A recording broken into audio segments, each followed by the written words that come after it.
Good morning.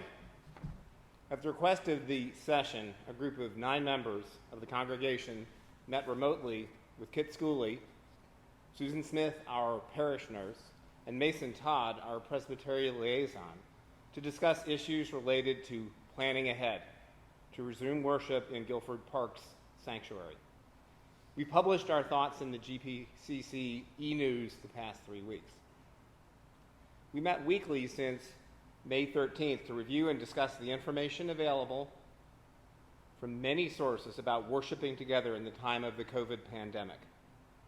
When we started this on May 13th, there had been 15,816 confirmed cases in North Carolina, 670 in Guilford County, 597 deaths in North Carolina, 44 in Guilford County. As of today, those cases have nearly quadrupled within 6 weeks. Our guiding principle has been the safety of our members, many of whom are at the highest risk to become seriously ill or die from COVID. Though it is often difficult to discern exactly where a person contracts the virus, there's an abundant evidence that transmission is enhanced indoors when people spend more than 30 minutes together. There are many published stories of groups worshiping together without precautions who became ill from COVID in large numbers, some in our state.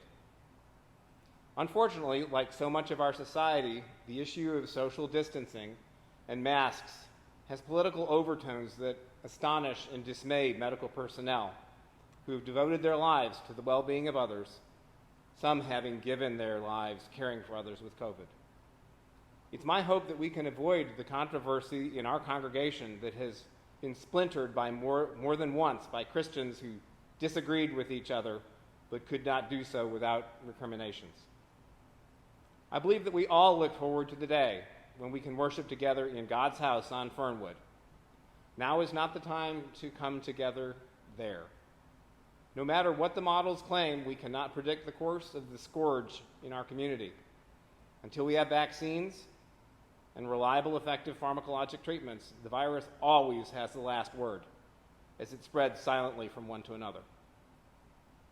The only effective public health measures at this time are social distancing and masks worn to protect each other. Those are not sufficient to guarantee the safety of our congregation when the virus is prevalent, as it is now. We will carefully monitor the trajectory of cases, hospitalizations, deaths, and the percentage of cases diagnosed to the total tests performed, which will be an indicator of when the activity of the virus is low enough that the risk of infection with these measures will be nearly negligible. It's at that time that it will be safe for us to worship together in our sanctuary. I would be happy to discuss this with anyone who has questions or concerns about this, either on the phone or email. There are several sites that are authoritative, quantitative, and that public health officials use to recommend policy to lawmakers. These will be placed in the e-news and the guidepost. And if you find some that are useful that are not there, please share them with me. I will have my name, email, and telephone number, as well as these websites in our next email, e-news. Thank you.